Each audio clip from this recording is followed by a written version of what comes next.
Existe um vídeo, foi gravado em setembro de 2019 em uma base aérea no sul do Brasil.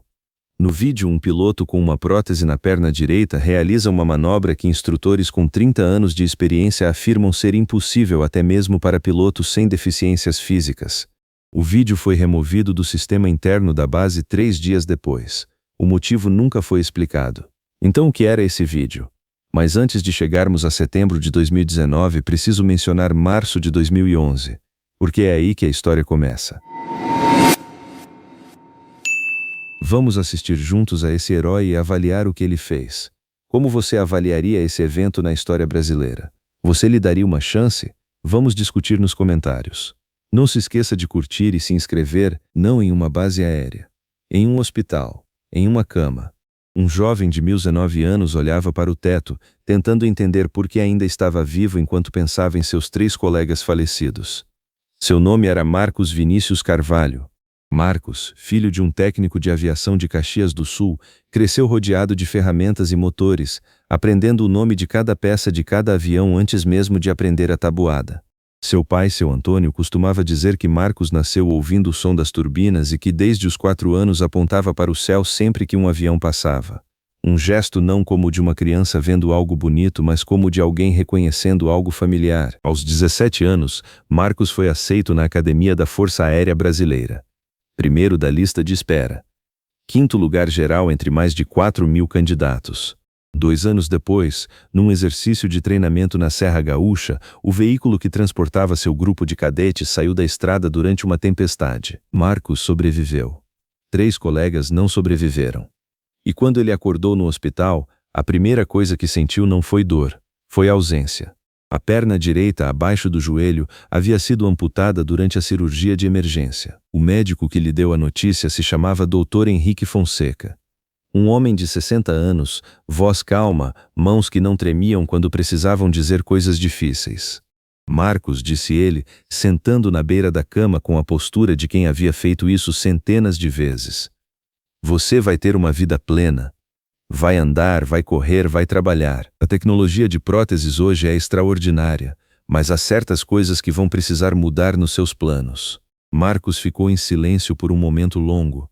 Depois perguntou apenas uma coisa: posso continuar voando? O médico não respondeu imediatamente.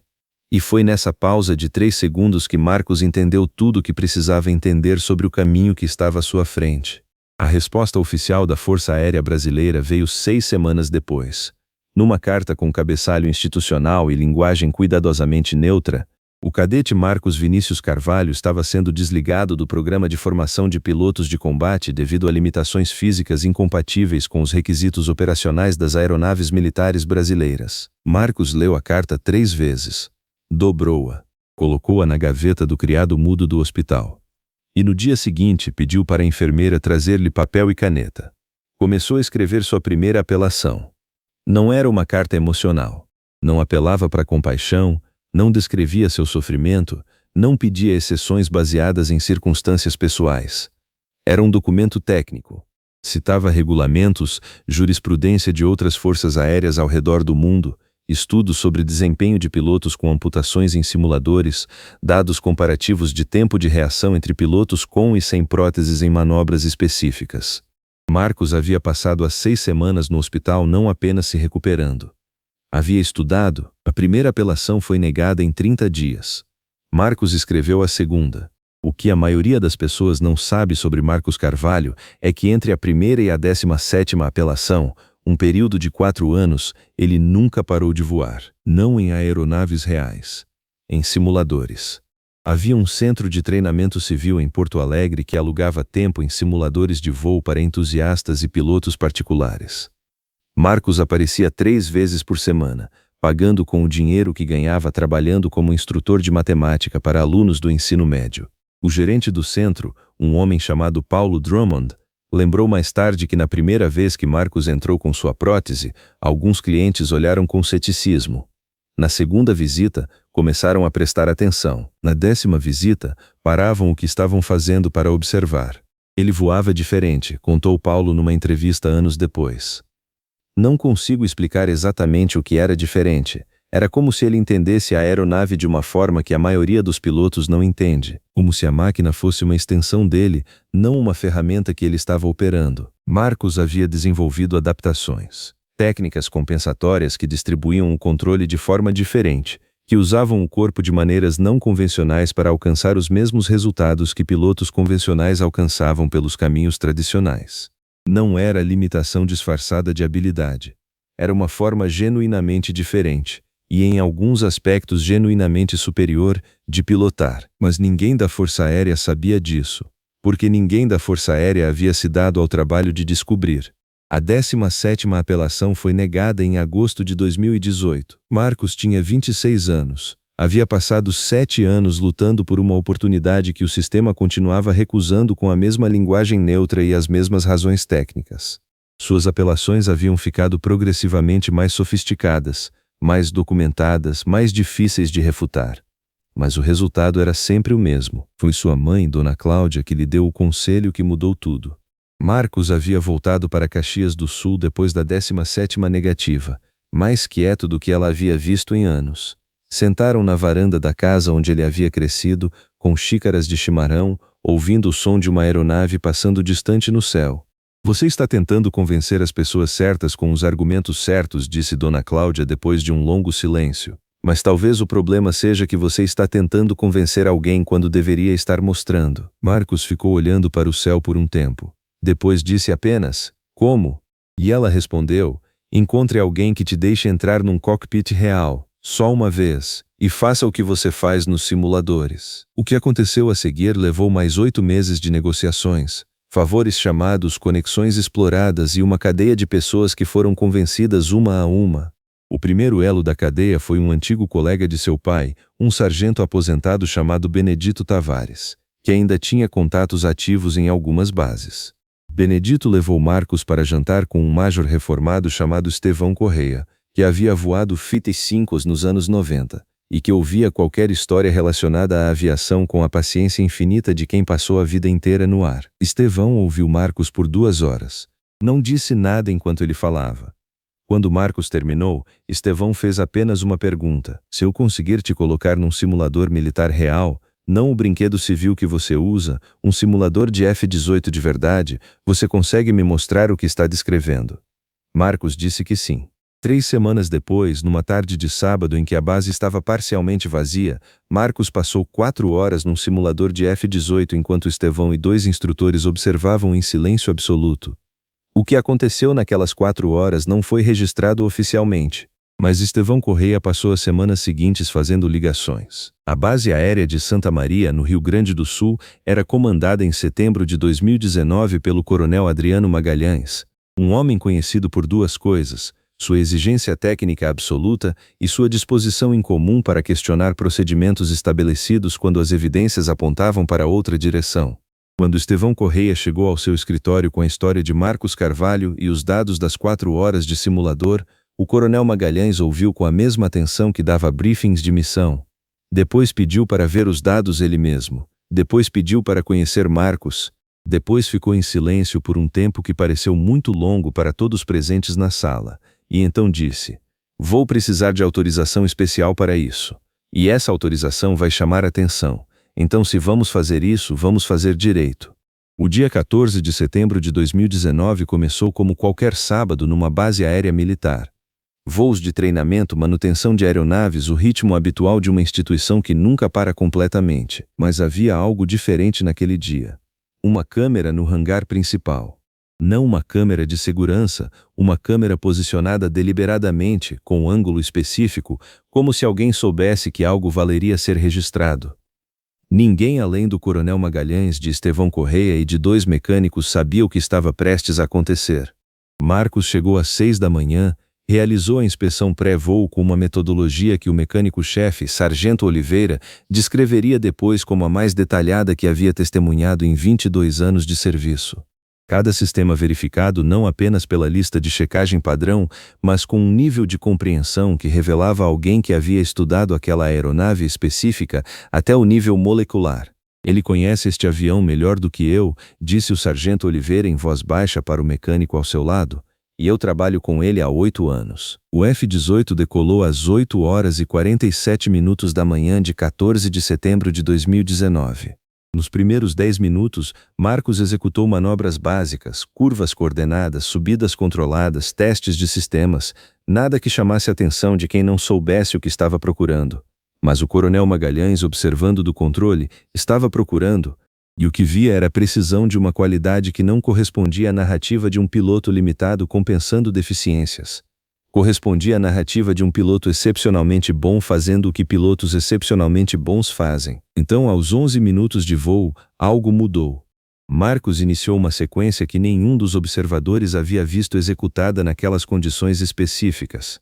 Uma combinação de manobras que individualmente eram conhecidas, mas que encadeadas daquela forma, com aquela precisão de timing, com aquela gestão de energia, criavam algo que os instrutores presentes não tinham nomenclatura para descrever. O coronel Magalhães se inclinou para a frente. No rádio, a voz de Marcos permanecia absolutamente calma, profissional, como se o que estava fazendo fosse rotina. E então veio a manobra. Ela não tem nome oficial nos manuais brasileiros. Os instrutores que a viram naquele dia usaram termos diferentes para descrevê-la, o que por si só revelava que nenhum deles havia visto algo idêntico antes. O que aconteceu foi que o F-18 executou uma sequência de reversões de direção em altitudes variáveis com uma precisão de timing que, nos cálculos posteriores, mostrou margens de erro de menos de meio segundo em cada ponto de transição. Em termos simples, o avião fez o que os manuais dizem que aviões não devem tentar fazer, com uma consistência que sugeria não sorte ou ousadia, mas domínio absoluto. O hangar ficou em silêncio. O coronel Magalhães ficou imóvel por um momento. Depois disse em voz baixa para ninguém em particular, onde este homem esteve nos últimos 8 anos. O pouso de Marcos foi o que instrutores chamam de textbook perfeito, não dramático, não exibicionista. Simplesmente correto em cada detalhe, do ângulo de aproximação ao momento exato do toque, à desaceleração controlada ao longo da pista. Quando o F-18 parou e a escada foi posicionada, o coronel Magalhães já estava no hangar esperando.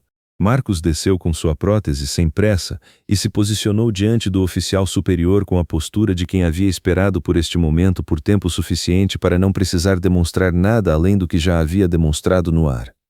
O coronel Magalhães estendeu a mão. Carvalho, disse ele, minha pergunta não é sobre sua capacidade. Minha pergunta é sobre por que diabos levamos 8 anos para chegar aqui. O vídeo daquele voo foi registrado pela câmera no hangar. Durante 3 dias, circulou internamente entre um número limitado de oficiais que o coronel Magalhães havia contatado diretamente.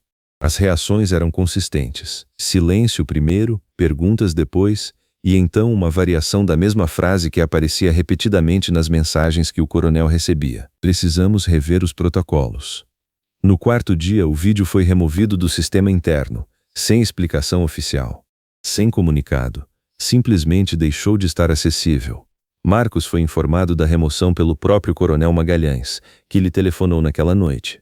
Não sei quem tomou essa decisão ou por quê, disse Magalhães. Mas o que eu sei é que o que eu vi não pode ser removido da memória das pessoas que estavam presentes. E essas pessoas estão fazendo perguntas nos lugares certos. O que aconteceu nos meses seguintes não foi rápido, não foi dramático. Não foi o tipo de virada que aparece em filmes, com uma cena de triunfo e música de fundo.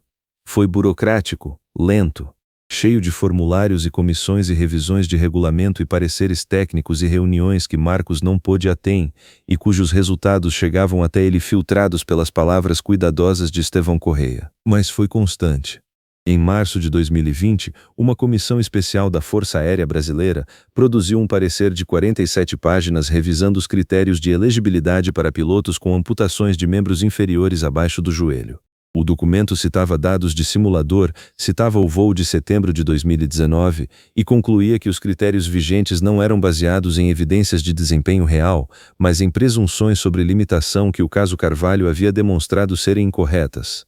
Em julho de 2020, Marcos Vinícius Carvalho recebeu sua licença de piloto militar.